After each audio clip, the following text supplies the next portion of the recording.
Fala nação, excelente sábado para todos. Estou aqui trazendo mais um vídeo no canal com essas últimas informações aí do Mengão que joga nesta noite às 9 horas contra a equipe do Sampaio Corrêa. Jogo importante para o Flamengo, se vencer, quem sabe se classificar para as fases finais do Campeonato Carioca. Estou trazendo um corte com essas últimas informações, provável escalação. Inscreva no canal, deixa seu like, se quiser deixar a opinião de vocês aí nos comentários. E vamos com o vídeo. Que também já recebe cobranças da torcida rubro-negra, aí por outro motivo, porque a régua do Flamengo está lá em cima. Porque o Flamengo conquistou tudo que podia no ano passado e o torcedor não quer saber que a mesma equipe que conquistou tanta coisa não tem um bom desempenho no início de ano, Abel. Pois é, cada clube tem a sua particularidade, né? Eu vi que o Paulo Nunes já começou a rir. Mas a gente... Como explicar, né? O patamar, só para usar aí um termo usado pelo Bruno Henrique, né? Que é um grande rubro-negro, um ídolo da torcida rubro-negra. Do Flamengo é outro, né? Acabou de ganhar tudo. Mas a gente tem que analisar várias coisas, né? O Flamengo, por exemplo, ele se viu forçado a mudar o seu planejamento, a colocar os seus principais atletas antes do que ele estava imaginando. Porque o Sub-20, que... normalmente, ou nos últimos anos, ele faz a sua parte com tranquilidade, dessa vez não deu certo, né? E aí tiveram que acelerar, porque vai ter que disputar o quadrangular e risco de rebaixamento, etc. e tal. Aí ele faz um primeiro jogo contra o Vasco, que é espetacular. Eu fiquei até surpreso, não pela qualidade do Flamengo, mas não esperava aquela intensidade toda no primeiro jogo dos caras com poucos dias de treino. E eu fiquei imaginando, quebrei a cara, eu confesso. O Flamengo vai atropelar todo mundo, todos os jogos, fez isso. Só que aí chega, não é sempre assim, né? Aí depois, por exemplo, vem o primeiro jogo que eu já nem... São Paulo. Foi contra o São Paulo? Que foi o primeiro que entraram Arrascaeta e Jorginho? Foi contra o São Paulo? Não, teve Fluminense antes, né? Fluminense. Tá falando do Brasileirão ou tá falando? Foi. Mas enfim. Mas teve o Fluminense antes. Arrascaeta e Jorginho voltam contra o São Paulo. Contra o São Paulo. Então... Não sei se estava falando de Brasileirão, perdão. Não, eu tô falando do primeiro jogo que entram esses dois, por exemplo. Entendi. Não, então é contra o São Paulo. São jogadores fundamentais dentro do esquema, dois jogadoraços, o Arrascaeta e o Jorginho, mas não estão ainda, estão longe de sua melhor forma. Isso acaba influenciando. O Paquetá estreia no jogo da Supercopa contra o Corinthians. Estreia já com o Flamengo com um jogador a menos, por causa da expulsão. E mesmo nesse último jogo contra o Internacional, você vê que o Paquetá ainda não está no auge dele. Erra um passe, inclusive, que é o passe que origina a jogada do gol do Internacional. Então, o Flamengo, na minha visão, que ainda sente uma parte física, alguns jogadores. O próprio Felipe Luiz falou isso em entrevista, depois de um desses jogos, e que não está ainda com o desempenho que teve no final do ano, mas isso é natural. Agora, o torcedor não quer saber. Natural para o torcedor do Flamengo é que o Flamengo ganha e deixou todos os jogos. É o campeão da Libertadores, é o campeão da Copa do Brasil, acaba de fazer uma contratação milionária. O torcedor não quer saber desses detalhes. Por exemplo, minha opinião, o Flamengo vai voltar, não sei se vai ser campeão, se vai ganhar de todo mundo, acho que não vai, porque ninguém ganha todos os jogos, nem o Real Madrid, nem o Manchester City. Mas, na minha opinião, o Flamengo vai retomar o desempenho e o futebol dele. Mas essa oscilação no início de temporada, ela é normal para o Flamengo e para todos os times. O torcedor não quer saber, ainda mais o torcedor do Flamengo, que está mal ou bem acostumado. Eu joguei ali, eu sei como é que é essa torcida. Essa torcida é de quarta a domingo. Torcedor do Flamengo, ainda mais agora. Agora eu acho que a pressão é maior, porque isso tudo que o Abel já pontuou. É um time que é o bilionário do futebol brasileiro, é um time que ganha praticamente quase tudo quando disputa as competições e ganha merecidamente. Você traz um jogador no valor do Paquetá, o que o Paquetá era ainda no futebol europeu, o torcedor já fala, agora não tem pra ninguém. Só que não é assim que o futebol anda. Kelly, o Arrascaeta, o Flamengo tem umas peculiaridades de alguns jogadores. E eu já escutei o Felipe Luiz falar sobre isso. Tem jogadores que ganham parte física em treinamento. Tem jogador que ganha parte física em jogo. Já viu falar que tem cara de leão de treino, tem um cara que só joga bem no treino. É verdade. Tem jogador que não treina nada no treino, mas dentro do campo ele resolve. O Flamengo tem muito desses jogadores. Jogadores experientes, cascudos, que em alguns treinamentos podem tirar o pé para no jogo ter a intensidade, a força necessária. E um começo de uma competição para Arrascaeta, para Jorginho, para Alexandro, esses caras eles vão administrando para estar nos momentos importantes bem. Então, Léo assim, Léo Ortiz. Então, assim, o torcedor do Flamengo, ele provavelmente não entende isso. E não vou ser eu que vou falar que ele tem que entender. Porque o Flamengo é cobrança, independentemente da minha época ou agora. Eu acho que agora é até mais. Mas o Felipe Luiz sabe muito bem o que ele está fazendo. Cara, se a gente for falar aqui, sou torcedor do Flamengo, né, e tem todo o direito, como o Abel falou, mas cobrar do Felipe Luiz em 20 dias, 25 dias, que o Flamengo já dê resposta, que o Flamengo já comece a vencer e já dá show, espetáculo, tendo que sair do seu cronograma de trabalho, de recuperação de atleta, a Arrascaeta joga aqui, descansa aqui, o Jorginho joga aqui, descansa aqui. É minimamente impossível nesse momento agora do campeonato. Agora, se daqui a 2 meses e meio, o Flamengo não estiver rendendo, aí a direção tem que observar e olhar, examinar com cuidado. O Flamengo, na minha opinião, eu estou com o Abel, 3, 4 jogos, você já adquire essa força, a perna já não está tão inchada. Você falou do jogo do Vasco, era o primeiro jogo. Depois de um primeiro jogo, o que acontece? A perna incha, o cara tem que voltar a treinar de novo, a trabalhar a parte física. E aí não tem tempo para o cara se recuperar. E a gente está falando de parte física, eu lembrei agora, o jogo contra o São Paulo, o Flamengo começa bem. Primeiro tempo, sim, bem, aí depois faz algumas mudanças, segundo tempo cai muito. Desgaste, o São Paulo não tem cresce. Contra o Corinthians, contra o Corinthians. Na Supercopa. Na Supercopa. É normal um time que sai quase no final, que não teve tempo de trabalho, os caras não teve parte física. Parte física é uma semana completa de trabalho, depois a perna tem que descansar para começar a fazer parte com bola. E aí, quando você não tem esse tempo hábil para fazer, vai acontecer o que está acontecendo com o Flamengo. Vamos botar o Thiago Lima para nos ajudar nessa questão, nosso vulgo Noel, para trazer, cara, até para ajudar no ponto do Botafogo. O que o Flamengo pretende para esse jogo de amanhã contra o Sampaio Corrêa? Vai com o time principal, né? Decisivaço. Reserva especial, né? É outro reserva plus, né? Reserva premium. É porque a gente está falando aqui, desde o ano passado, que os times brasileiros buscam não ter mais 11 titulares e sim 22. O Flamengo hoje tem a capacidade de ter pelo menos 22 titulares ali se revezando entre si. E aí, como é que vai ser para esse jogo de amanhã, amigo? Tudo bem? Boa noite. Fala, Robertinho. Boa noite para você, Beli, Lino, Betão.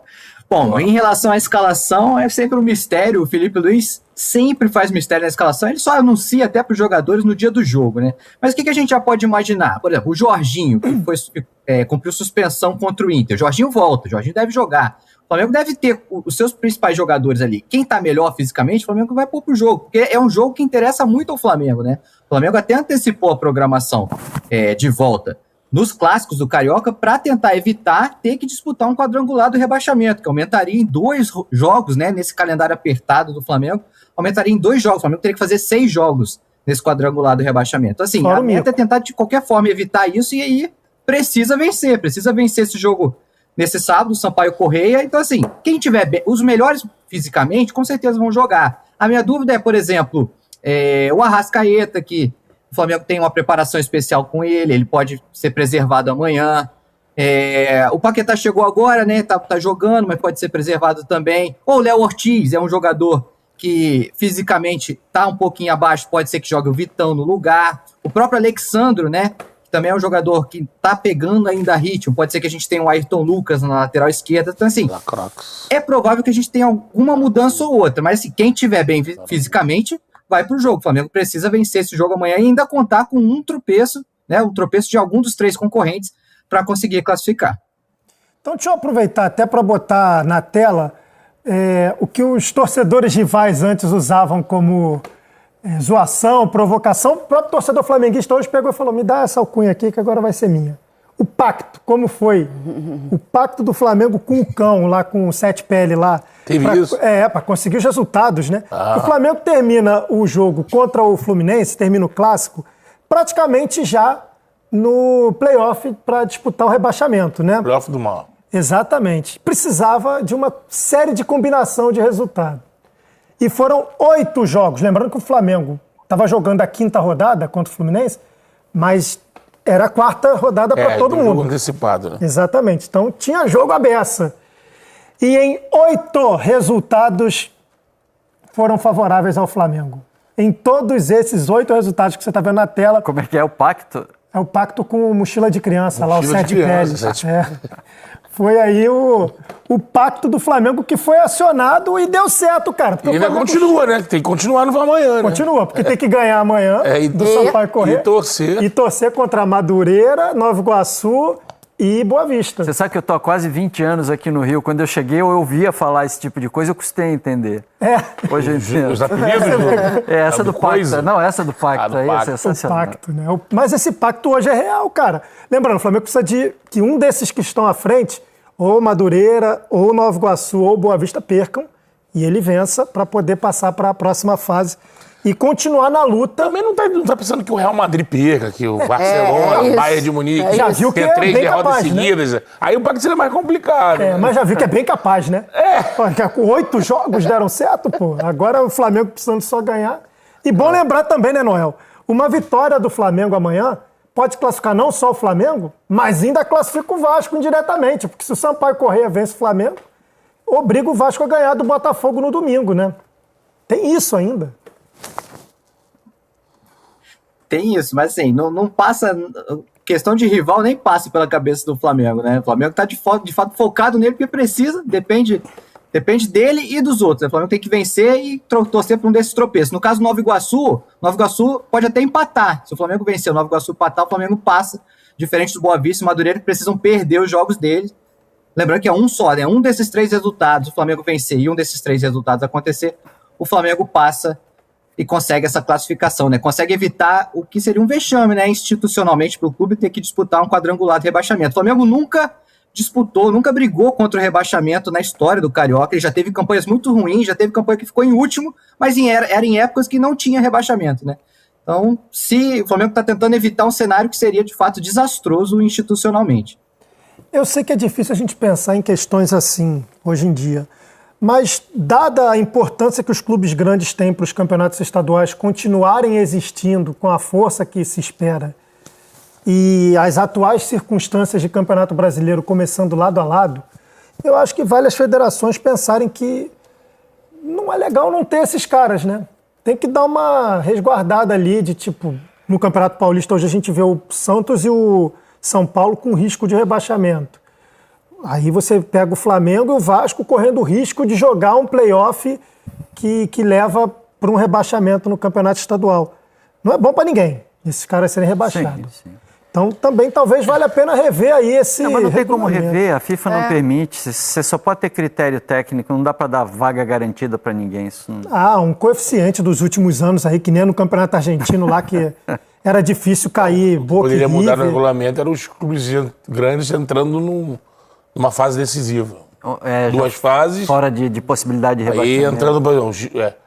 São os 3 pagadores de fato do campeonato, né? Precisa deles para ter o dinheiro, né? Fazer um pacto. Os menores se enfrentam. Você vai usar essa ali, você vai usar em breve. Eles classificam para enfrentar esses 4 daqui, saem para juntar com os outros 4 e fazer uma fase final. É uma. Se for mantido esse Brasileirão começando em janeiro, que é impraticável. Nos próximos anos vai. Os times que jogaram as decisões, Copa do Brasil, que agora ela está no final, como foi o Vasco. Essa volta vai ser sempre turbulenta, você está voltando, aí é estadual aqui, você vai poupar porque tem o brasileiro daqui a pouco. Mas não tem pra onde correr, Betão. A gente estava falando aqui outro dia, é Copa do Mundo esse ano, aí ano que vem, já é 27, Copa né? Feminina. É Copa do Mundo Feminina. Tem que saber, aí depois parar. Você tem Olimpíada, aí depois você tem Copa do Mundo de clubes e vai ser assim para sempre. Olimpíada não para. É que acho que começaram o brasileiro muito cedo. Dava para esticar um pouquinho mais estadual, usar essas datas e começar o brasileiro. Não precisa começar em meio maio. De fevereiro. Mas depois do carnaval. Depois do carnaval, cara. O ano começa depois do carnaval. Exato, quando o mundo começa a funcionar. O ano começa depois do carnaval, não é mesmo? E olha que no Rio cortou muitas datas, né? Era maior. Encurtaram, né? São só 10. Ô, Noel. Mas o Paquetá está dentro do planejamento do Flamengo ir a campo amanhã, pensando que ele precisa desse ritmo de jogo, esse entrosamento ali com os demais. Está no planejamento botar o Paquetá amanhã já de início? Então, Robertinho, o Paquetá não é um caso físico, né? Ele vinha jogando na Inglaterra, na Premier League, jogou até dia 6 de janeiro, aí depois teve uma dor nas costas, aí começou a negociação com o Flamengo, ele não jogou mais. Assim, ele estava em ação, então fisicamente ele está bem. Mas ele tem a questão, de fato, de ritmo e entrosamento, né? Porque nesses 2 primeiros jogos foi nítido, assim, o desentrosamento dele com os companheiros, um passe que ia para o lugar errado do companheiro, o companheiro atacava a profundidade errada. Eles têm que buscar, de fato, esse entrosamento com o Paquetá, e o Felipe Luiz tem que tentar encaixar o Paquetá da melhor forma nesse time, né?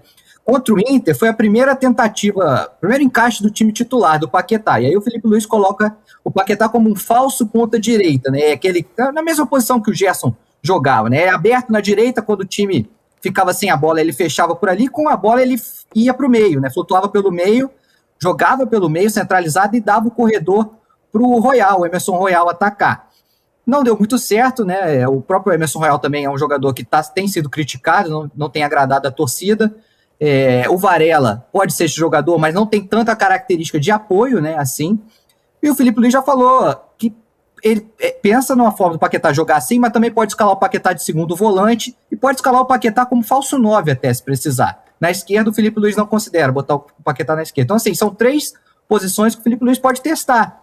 Mas, de fato, o Felipe Luiz tem, assim, vamos botar entre aspas, né, problemão, uma dor de cabeça boa, assim, né, porque você tem um baita jogador, uma maior contratação em termos financeiros, né, na história do futebol brasileiro, e, obviamente, você tem que botar para jogar. Você tem que dar um jeito de encaixar o Paquetá nesse time. E aí, provavelmente, amanhã é uma outra oportunidade de o Felipe tentar esse encaixe nele, seja na direita, ou seja de segundo volante, seja mais avançado, mas ele tem que, de fato, fazer esses testes e buscar um entrosamento que ainda é nítido que está faltando. Você iria com o Paquetá amanhã, Beli? Não. Não? Não. Você iria, Lino? Ele precisa de ritmo, né? Ele só vai ganhar ritmo jogando. Não é uma ideia botar ele amanhã. Eu iria também. Eu iria, se o jogo fosse resolvendo. Agora tem um detalhe, cara. O Paquetá, ele tem objetivos maiores do que eu vou falar aqui. Então, não sei se isso vai acabar afetando o Paquetá como afetou esse jogador que eu vou citar. Mas os objetivos dele é claro, ele quer ter ritmo para chegar bem na Copa, ele tá nesse grupo. Agora, me parece, nesse início de chegada do Paquetá, observando a manifestação de imprensa, torcida, de adversários. Eu tive um exemplo lá no Chala, que a gente fazendo uns premier com o jogo do Inter, a gente recebeu um torcedor do Inter. Então, assim, o tempo todo o que ele falava, me parece que essa chegada do Paquetá tá tendo nesse início o impacto da chegada do Neymar na Liga Francesa. Eu não sei se a gente vai ter o que a gente viu com o Neymar, que é até a arbitragem participando disso. Deixando um pouco de lado, os adversários desceram a mamona, mas um incômodo absurdo. Das torcidas adversárias, aí é normal que você vai partir para... Que é isso? O Flamengo achando que ele é o quê contra o Paquetá? E aí bota em xeque o valor, a qualidade, aí, como foi, ele perdeu aquele gol no final e já tinha... Não só os memes, mas as torcidas vindo em força. E esse gol aí diminuiu 10 milhões da compra. Então, um jogo e meio, o cara já não era... Tudo girando em torno disso. Então, e eu não sei se isso vai afetar ele. Acho que ele é muito experiente para isso. Acho que ele passou pelo que ele passou lá, né? Então, assim, acho que ele vai ter a sequência de jogo dele, começar a jogar a bolinha dele, e aí isso acalma. Mas nesse início, gerando até a raiva, assim. Eu tenho visto até a raiva, assim. Que, pô, assim... O Flamengo pôde contratar, cara, porque se é desperdício ou não, o Flamengo fez por onde ter esse dinheiro. Se o Paquetá vai ganhar 3 Libertadores ou não, a gente não sabe. Ele tem dinheiro para contratar e ele pode contratar. Como eu lembrei, o Palmeiras ano passado fez um investimento tão grande quanto, né, em 2 jogadores. Mas essa chegada está provocando em tudo. Né? E até pessoas fora da bolha do futebol. Assim, foram chamadas para essa bolha com nossa, olha essa contratação, será que isso vale isso tudo? E lógico, né, tem a história que aconteceu com ele, né? Então, assim, absolvido ou não, a história tendo sido resolvida ou não, fica aquela sombra e as pessoas sempre usando isso somado à chegada e tentativa de depreciação. Eu espero que dentro do campo isso não role, porque até acho difícil, porque lá na França o Neymar era um estrangeiro totalmente diferente dos outros jogadores que estavam lá. Tem uma situação do time ser um time empresa, com dinheiro de fora muito maior do que os outros. O Paquetá... E não tem nenhum Mbappé aqui no Flamengo também, né? Que vai chegar para encher o saco dele, né? Não tô nem dizendo da briga interna, né? É o efeito que rolou e rolou de fato na Liga. Um efeito assim, o PSG virou um time antipático pelo investimento abissal que tava fazendo ali, pelo dinheiro novo que chegou do Catar. São situações diferentes. Mas essa contratação que ela é o dobro da maior contratação que era do Gerson, causou um impacto assim, semelhante. Eu acho que dentro do campo não vai ter parecido. Mas fora, com as outras torcidas participando, e até nós da imprensa mesmo, entrando nessa história, acho que tá semelhante. Assim, criando, não assim caramba, trouxemos um jogador de Premier League pra nossa liga. Assim, pô, será que isso aí... Isso não é uma loucura que estão fazendo? Acho que a leitura está mais para a loucura do que para o potencial da Liga Brasileira de trazer um jogador como o Paquetá, que provavelmente vai ser titular da Copa do Mundo, do Brasil. Estou trazendo aqui agora mais algumas informações desse próximo jogo do Mengão contra a equipe do Sampaio Corrêa neste sábado às 9 horas, com transmissão dos canais Premier e também do Sport TV. Estou trazendo a classificação aqui do Campeonato Carioca. O Flamengo é o quinto colocado, 5 jogos, somou apenas 4 pontos na competição. Precisa vencer a equipe do Sampaio Corrêa e aguardar alguns resultados, mas com uma boa vitória, há grande chance de ir para as fases finais da competição. Estou trazendo aqui na imagem um recorte dos últimos 5 jogos da equipe do Sampaio Corrêa no Campeonato Carioca. São 2 vitórias do Sampaio Corrêa, 2 derrotas e 1 empate, que foi no último jogo do Campeonato Carioca contra a equipe do Boa Vista. Neste momento na competição, eles estão no Grupo A, eles estão na 5ª colocação, mas com chances de, se vencerem o Flamengo, classificar para a próxima fase do Campeonato Carioca. Estou trazendo aqui agora um recorte dos últimos 2 jogos entre Flamengo e a equipe do Sampaio Corrêa. Aconteceu na temporada passada o último jogo, onde o Flamengo venceu por 2-0. E na temporada de 2024, o Flamengo também venceu a equipe do Sampaio Corrêa jogando fora de casa pelo placar de 2-0. Enfim, o Flamengo precisa muito dessa vitória para, quem sabe, caminhar para a próxima fase da competição e esquecer de vez esse quadrangular da morte do Campeonato Carioca. Além disso, espantar essa má fase, onde vem de 4 jogos sem saber o que é uma vitória, e aí tá os jogos do Brasileirão, a Supercopa também. Se inscreva no canal, deixa seu like, se quiser deixar a opinião de vocês aí nos comentários, e até o próximo vídeo. Valeu, nação!